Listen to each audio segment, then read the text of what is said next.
He clasps the crag with crooked hands, close to the sun in lonely lands. Ringed with the azure world, he stands. The wrinkled sea beneath him crawls. He watches from his mountain walls, and like a thunderbolt, he falls.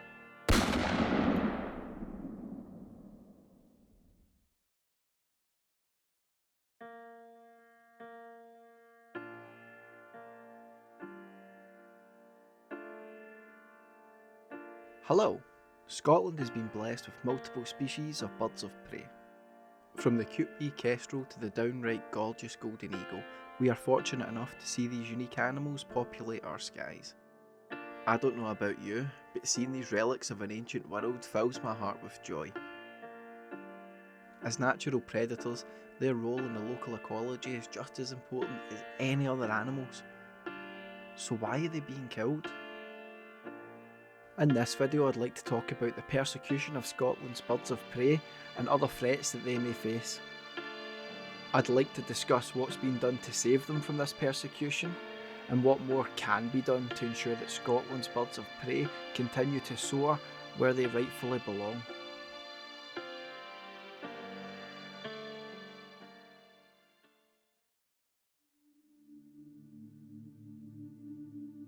Birds of prey have long been associated with Scotland's wilderness.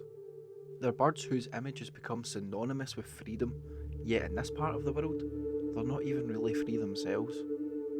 In fact, they're actually under threat and have been for centuries. The biggest threat that they're under is persecution. This persecution is so relentless that it's previously driven many of these species to extinction. Species like the red kite and the white-tailed eagle are just some of these beautiful creatures to have suffered this fate. If it wasn't for the valiant efforts of many ecologists and conservationists in Scotland, then these birds would have been lost from our skies forever. The justification for the massacre of these wonderful birds was their classification as vermin. After sheep farming took off in the late 1700s, and grouse shooting rose to popularity in the 1800s, these raptors were classified as a significant threat to sheep and grouse survival. This is when the systematic eradication of Scotland's birds of prey began. These birds were persecuted and killed in numerous ways. This included poisoning them, trapping them, shooting them, and destroying their nests. Eventually, in the 1950s, these vile acts were made illegal, and Scotland's birds of prey were finally afforded the protected status they so desperately deserved. Nice. Sorted. End of video, right? Nah. Scotland's raptors are still being killed to this day, and in great numbers too. Whilst it's difficult to track the exact number of raptors being killed in Scotland due to the remote locations and cultural pressures, we do still have some idea of the illegal persecution these animals face. For example, official stats show that the kestrel's numbers have declined by more than 80% in the last 25 years. This highlights perfectly just how threatened these awe-inspiring animals still are. So we have to ask the obvious question: how can these birds of prey be protected but still be killed on this scale? The answer lies with grouse moors. Numerous scientific peer-reviewed studies have shown that without doubt not only does the illegal persecution of Scotland's raptors still occur, but that it occurs disproportionately on grouse moors.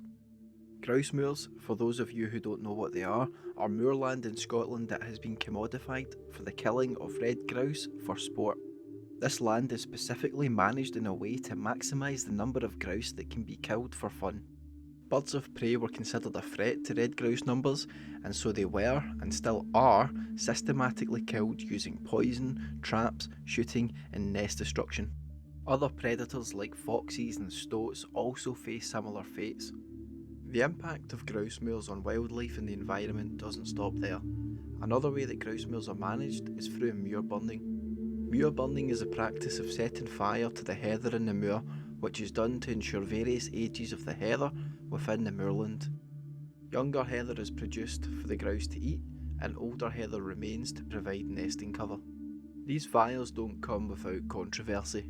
They can sometimes damage peat moorlands, which in a time of climate crisis are an internationally important resource.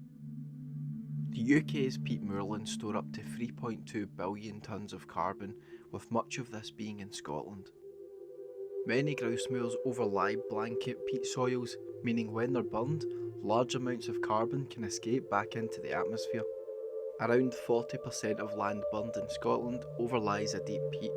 Not only are grouse moors actively harming land that naturally prevents wildfires from spreading, but they are also reducing our capability to ensure that this corner of the world is doing what it can to help tackle the climate crisis. This burning also has the obvious impact of killing trees, which are not desired on grouse moors. Fire, by its very nature, is indiscriminate, and this impacts the local wildlife too. From ground nesting birds to mountain hares and common lizards, every animal in the vicinity is affected by moor burning. Grouse moor management also includes disease control, which manifests itself through the killing of Scotland's iconic mountain hare. Mountain hares tend to carry some parasites that can transmit to red grouse, so because of this, they are regularly culled. The killing of mountain hare has been so widespread in Scotland that we have lost over 98% of mountain hare since 1954. The Scottish Parliament did vote to protect mountain hares in 2020, meaning it is now illegal to kill them without a licence. That said, it is also illegal to kill birds of prey, and we know how that one's panning out. All of this makes these grouse moors, owned and operated by Scotland's elite, the single biggest threat to the preservation of Scotland's raptors. Once again, Scotland's landowning ruling class are responsible for the decimation of Scotland's environment. Scotland's birds of prey are also threatened by habitat loss and all the issues that come with that. Up to almost 1/5 of Scotland has been made into a grouse moor, severely impacting the areas where these birds can go. Many of these raptors require naturally occurring moorland, and the artificially created habitats of grouse moors are of little to no use to them. There's also the small matter that they'll be murdered if they go near them, so it's not like they really have much of a choice. This leaves these birds of prey with minimal ranges to exist within. With the reduction of their habitat also comes the reduction of their food source, with animals like the vole facing reduced habitat availability as well.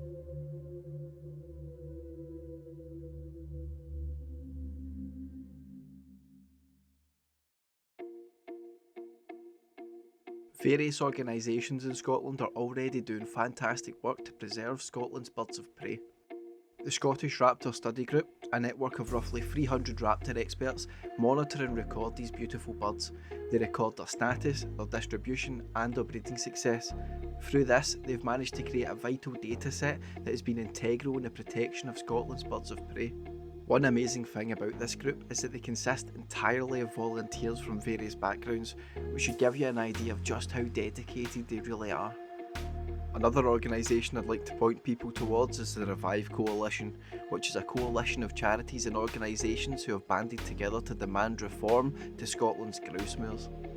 Whilst I don't think that reform is the only solution and more radical action has to be taken, I must admit I do like their idea to halt government funding of grouse moors and redirecting that money into community buyouts. This coalition has allowed organisations like Friends of the Earth Scotland to come together with charities like One Kind. This means when it comes to protecting animals and the environment, various organisations can complement one another's skill sets and strengths to send a more unified message about the calamity that is grouse moors. A lot of the data that I've used in this video has come from these two organisations, so I'll leave their websites in the description below. The reintroduction of raptors that had previously been driven to extinction in Scotland has also been a great success, with birds like the white-tailed eagle and the osprey bouncing back to fly high above Scotland once again. I feel like this really hammers home just how successful reintroducing lost species can be.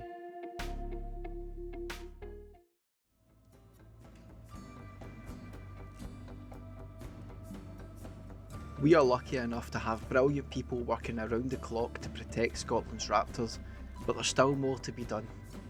To enjoy an abundance of wild animals like our birds of prey, then we have to have large wilderness areas. As it stands, Scotland scarcely has a wilderness. Without a home of their own, Scotland's birds of prey will continually be pushed to the margins until they are gone forever. If we continue to allow grouse moors and sheep farms to dominate our landscape, then our native wildlife aren't going to have much of a chance. The fact that a handful of people can turn almost 1/5 of an entire country into a grouse moor just so that they can profit off the killing of birds for sport highlights perfectly how far we have to go in the fight against climate change.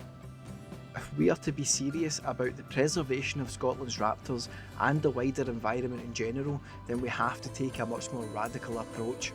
Simply making the act of killing these animals illegal has not been enough to stop it from happening. If we continue to fail to deal with the factors that cause their killing in the first place, then the cycle will just continue. Scotland's grouse moors are out of control, and in 2021 and in a time of climate emergency, I just don't see how it makes sense to continue to allow a small group of people to privately own and destroy vital habitat areas for their own economic gain. These structures of land ownership have given us nothing short of ecological ruin, and they should be consigned to the past. It's time to redistribute this land into community-owned areas where the land is run for the benefit of all. This will allow the land to be managed in a way that benefits not only our environment but our suffering communities too. It's time to turn Scotland's barren landscape from a playground for the gun-toting rich into a haven for our communities, for our wildlife and for our environment. Scotland's birds of prey have endured a massacre. They've endured the systematic destruction of their kin and their environment. They've managed to endure being classified as vermin and all of the atrocities that come with that. Scotland's birds of prey have found out the hard way what happens when you stand in the way of the wealthy making more money. Yet still, they manage to soar in the skies above Scotland. With the right blend of economic and ecological justice, we can ensure that they will still be soaring high in the sky long after we are gone. If you've made it this far in my video, then thank you so much for watching. Please do let me know in the comments below if you have a favourite bird of prey, and please do consider subscribing if this kind of content is up your street. Here's to defending wildlife and environment. Catch yous after.